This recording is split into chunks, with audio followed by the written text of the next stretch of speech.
13h sur TV Finance et c'est l'ouverture des bourses européennes. Et aujourd'hui, justement, nous allons aller du côté de Francfort. Nous sommes en ligne avec Eric Seban, trader et coach chez Perceval Finance. Bonjour Eric. Bonjour. Alors, le DAX hier il a signé une bonne performance, 3,75% de hausse. Alors, c'était sur fond de rumeurs d'un nouveau plan de relance, encore un, du gouvernement allemand pour 100 milliards d'euros. Oui, le tirage continue. Il n'y a pas grand-chose de nouveau en définitive sur le fond. Je vous ai joué un graphique qui est assez éloquent. Depuis que l'on a atteint le point bas, donc ce matin, c'est un nouveau gap haussier. Bon. Un petit peu plus de pression sur les vendeurs à découvert qui sont encore positionnés. Donc rien à voir des masses, ça ne va pas faire un gros volume. Bon voilà, le tirage se poursuit, c'est sans surprise.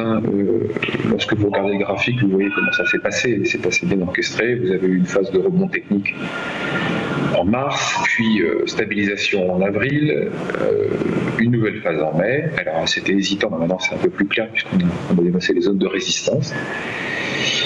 Voilà, je dis tirage parce que en définitive, je comprends une seconde que les acheteurs achètent par conviction d'un avenir radieux. Ce sont les banques centrales qui sont à la manœuvre, comme vous le disiez, un accord de plus. Voilà. Il ne suffit pas de grand-chose pour que les marchés continuent de monter, puisque de toute façon, vous n'avez pas beaucoup de vendeurs à découvrir ou quasiment pas. Donc, alors bien sûr, on peut considérer que ça monte aussi un petit peu parce que certains vendeurs à découvert soldent leur position, mais ils ne sont pas très nombreux, c'est pas le gros du volume. Donc le marché monte dans le vide en fait, surtout parce qu'il n'y a pas de vendeurs pour parier sur une baisse. Et c'est assez logique de ne pas parier sur une baisse parce que, voilà, comme vous le savez, les banques centrales continuent d'orchestrer les marchés. Donc voilà, nous avons des marchés qui ne sont plus l'économie. Alors après, pour intervenir en trade dans les marchés en ce moment, il faut pas se poser trop de questions. Je crois que c'est vraiment l'élément déterminant. Parce que si on commence à réfléchir, en effet, on arrive à se dire que c'est un petit peu absurde, et ça l'est d'ailleurs.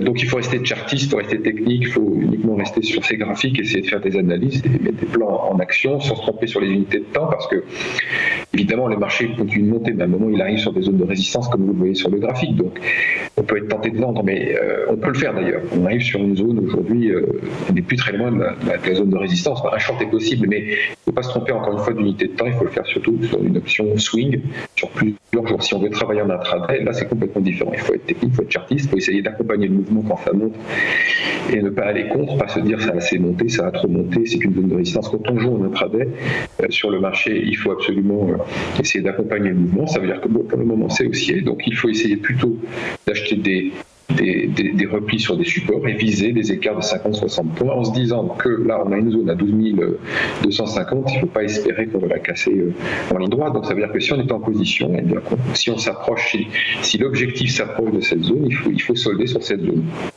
Et graphiquement, le cours du DAX ressemble à celui du CAC. Quelle est la différence entre les deux indices? Est-ce qu'il y a une possibilité de gain plus importante du côté de l'indice allemand? De perte aussi. Non, mais oui, ils se ressemblent, mais leur construction est différente. Les dividendes ne sont pas distribués dans le DAX, donc la construction des deux indices sont différentes. La répartition des entreprises qui le composent sont également différentes. On n'a pas du tout les mêmes secteurs. Enfin, on en a, mais c'est pas leur pôle est différent. Donc, oui, le DAX va plus vite, il est plus volatile. Les mouvements sont plus importants. Quand on cherche des écarts de 25-30 points sur le CAC, on va chercher plutôt 50, 60, 70 points sur le DAX. Mais de toute façon, c'est toujours la même chose. Lorsqu'on intervient, il faut savoir mettre en place un plan avec différents scénarios, avec de bonnes probabilités de réussite.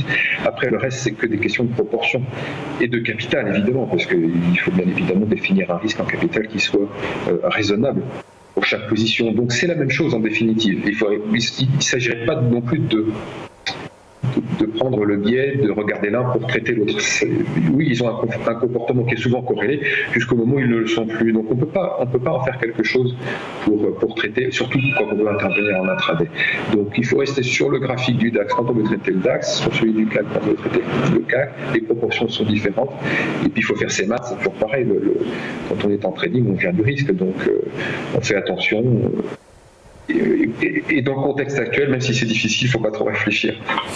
Merci beaucoup Eric Seban. Je rappelle que vous êtes trader et coach chez Perceval Finance.